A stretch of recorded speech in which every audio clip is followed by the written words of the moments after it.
Israel पर चौतरफा दबाव बढ़ता जा रहा है क्योंकि इजराइल ने 7 अक्टूबर 2023 के हमास हमले के बाद गजा पर जो कार्रवाई की शुरुआत की है उसने सारी हदें पार कर दी हैं। अब तक करीब 40,000 गजा के नागरिकों को शहीद कर दिया गया है। वहीं 1 लाख के करीब जख्मी और गुमशुदा हैं। इस तबाही में बड़ी संख्या बच्चों और महिलाओं की है। यही सब देखते हुए अब धीरे धीरे इजराइल के सहयोगी देश भी उसका साथ छोड़कर फिलिस्तीन की हिमायत में सामने आ रहे हैं। इसी कड़ी में यूरोप के 3 अहम देश स्पेन, नॉर्वे और आयरलैंड ने फिलिस्तीन को मान्यता देने की बात कह दी है। तीनों देशों ने साफ कह दिया है कि वो 28 मई से फिलिस्तीन को एक देश के तौर पर बाज़ाब्ता तस्लीम कर लेंगे। इतना ही नहीं बल्कि कनाडा ने भी साफ कह दिया है कि वो समय आने पर फिलिस्तीन को मान्यता दे देंगे। यानी अब इजराइल की कड़ी टूटती नजर आ रही है। इन तीनों देशों के मान्यता देने से ये तो हो गया है कि अब फिलिस्तीन के साथ इन देशों के डिप्लोमेटिक रिलेशंस होंगे और एक दूसरे से ये लोग अपना दुख सुख साझा कर पाएंगे और एक दूसरे के जख्म पर मरहम भी लगा पाएंगे, बल्कि लगाएंगे। इस तरह अब तक 143 देश फिलिस्तीन को मान्यता दे चुके हैं और 3 और को मिला लें तो ये संख्या बढ़कर 146 हो जाती है।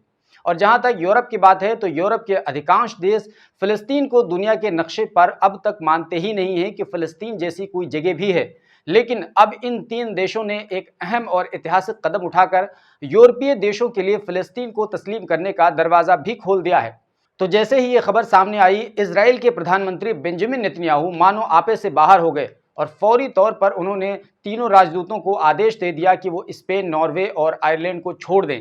यानी कि साफ है कि इजराइल ने इसके रिएक्शन में यह कदम उठाया और अब उन 3 देशों से इजराइल का रिश्ता पूरी तरीके से टूट चुका है। और लगभग 7 महीने के बीच इजराइल ने गजा में जो तबाही मचाई है और बिल्कुल मासूम लोगों का कत्लेआम किया है, उसी को देखते हुए स्पेन, नॉर्वे और आयरलैंड ने यह फैसला लिया है।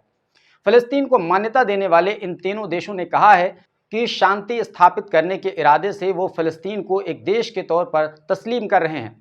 इस तरह अब फिलिस्तीन की अथॉरिटी इसराइल के साथ बैठकर समझौता कर सकेगी। आयरलैंड के राष्ट्रीय अध्यक्ष ने कहा कि एक तारीखी दिन है जब हम 3 देश फिलिस्तीन को तस्लीम कर रहे हैं। वहीं स्पेन के राष्ट्रपति जब अपनी संसद में फिलिस्तीन को मान्यता देने की घोषणा कर रहे थे तो तालियां लगातार कई मिनट तक बजती रहीं। उन्होंने कहा कि हम में से अक्सर स्पेन के लोग ये चाहते हैं कि हम फिलिस्तीन को एक देश के तौर पर तस्लीम कर लें। नॉर्वे के प्रधानमंत्री ने एक कदम और जाकर के कह दिया कि हम न केवल फिलिस्तीन को मान्यता देते हैं, बल्कि जिस तरह इंटरनेशनल क्रिमिनल कोर्ट में नेतन्याहू की गिरफ्तारी वारंट की मांग की गई है, अगर इंटरनेशनल क्रिमिनल कोर्ट नेतन्याहू की गिरफ्तारी का आदेश देता है तो हम नेतन्याहू को गिरफ्तार भी करेंगे।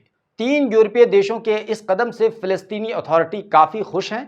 फिलिस्तीनी अथॉरिटी और हमास ने इस फैसले का खैर मकदम किया है। वहीं सऊदी अरब ने भी इसका स्वागत किया है। इससे पहले बुध को नॉर्वे के वजीर आजम जोन्स गारस्टो ने कहा था कि अगर फिलिस्तीन को एक देश के तौर पर तस्लीम नहीं किया गया तो मिडल ईस्ट में अमन कायम नहीं हो सकता है। इस सिलसिले में इजरायली विदेश मंत्री का कहना है कि फिलिस्तीन को एक देश का दर्जा दिए जाने से गजा में इजरायली यरगमालियों को वतन वापस लाने में परेशानियां पैदा हो सकती हैं। उसके साथ ही हमास और ईरान के जिहादियों को इनाम देने से युद्धबंदी की संभावनाएं कम हो जाएंगी, ऐसा इसराइल की तरफ से कहा गया है। आपको बता दें कि इजराइल के प्रधानमंत्री बेंजामिन नेतन्याहू फिलहाल इजराइल के अंदर और बाहर दोनों मोर्चे पर घिरे हुए हैं, क्योंकि इजराइल ने जिस तरीके से दुनिया भर के देशों को इग्नोर करते हुए अपनी मनमर्जी चलाई है, उससे इजराइल ने बाहर अपना भरोसा खो दिया है। और अंदर की जहां तक बात है तो इजराइल की जो वॉर कैबिनेट है उसमें भी 2 फाड़ हो चुकी है। इजराइल के रक्षा मंत्री योआव गैलेंट और बेनी गेंट्स, जो कि दोनों इस वॉर कैबिनेट का हिस्सा हैं, उन्होंने गजा के युद्ध को लेकर एक अपना अलग रुख इख्तियार किया है। आपको बता दें कि वॉर कैबिनेट उसे कहते हैं जो ये फैसला करती है कि गजा में वॉर जारी रखना है या नहीं रखना है, और जारी रखना है तो कैसे जारी रखना है, उसकी रणनीति क्या होगी, कितने फौजी होंगे, ज़मीनी ऑपरेशन कैसे किया जाएगा, हवाई हमले में क्या दिशा तय की जाएगी, वगैरह वगैरह। तो इस कैबिनेट के 2 सदस्य योआव गैलेंट और बेनी गेंट्स ने नेतन्याहू से ये कह दिया है, साफ साफ कह दिया है कि आप बताएं कि गजा को लेकर आपके पास क्या full proof plan of action है। अगर आप इसका संतोषजनक जवाब नहीं देते हैं तो हम अब आपके साथ इस जंग के साझीदार नहीं बनेंगे। इसके साथ ही इजराइल की जनता ने भी लगातार नेतन्याहू की घेराबंदी सवालों के माध्यम से कर रखी है और अभी हाल ही में इंटरनेशनल क्रिमिनल कोर्ट में जिस तरीके से कोर्ट के प्रोसिक्यूटर करीम खान ने हमास के 3 नेताओं के साथ नेतन्याहू और रक्षा मंत्री योआफ गैलेंट के खिलाफ इंटरनेशनल क्रिमिनल कोर्ट में गिरफ्तारी वारंट की मांग की है, उसने भी नेतन्याहू की चिंता बढ़ा दी है। जहां तक अमेरिका की बात है तो अमेरिका और जर्मनी ने अब तक इजराइल को हथियार देना बंद नहीं किया है। बस नेतन्याहू के लिए यही एक राहत की बात है। अमेरिका ने लगभग 70% तो जर्मनी ने लगभग 30% के करीब इजराइल को हथियार दिए हैं ताकि वो बेगुनाह फ़लस्तीनियों को मार सके। वैसे अमेरिका की बड़ी मजबूरी ये भी है कि इजराइल का हर हाल में वो समर्थन करना ही है, क्योंकि अगर अमेरिका में इलेक्शन जीतना है तो यहूदी लॉबी को आप नाराज़ करके चुनाव नहीं ही जीत सकते, और अभी इजराइल की सहायता न करना यहूदी लॉबी को नाराज़ करना है, क्योंकि अमेरिका में यहूदी लॉबी बहुत मजबूत है और फंडिंग का एक अहम सोर्स है। इसलिए जो बाइडेन इजराइल की कठपुतली बनने पर मजबूर हैं। लेकिन अब अमेरिका भी पहले की तरह इजराइल की मदद नहीं कर पा रहा है, क्योंकि उस पर चौतरफा प्रेशर भी है, क्योंकि उसे दुनिया की आंखों में धूल भी झोंकना होता है और ये बताना और दिखाना होता है कि हमें भी मानवता की रक्षा करनी है।